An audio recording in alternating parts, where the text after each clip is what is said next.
На Ленских столбах зажгли огонь вторых зимних международных спортивных игр «Дети Азии». Церемония зажжения прошла у подножия Ленских столбов и при экстремально низкой температуре. Столбик термометра на тот момент показывал минус 50 градусов.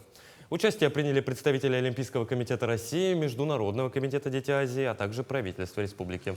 Также присутствовала принимающая сторона игр – Кемеровская область. Это уже третья церемония зажжения игр «Дети Азии», которую провели на Ленских столбах. Сегодня мы зажигаем огонь на Ленских столбах и выдвигаемся в город Якутск. Завтра там пройдет эстафета.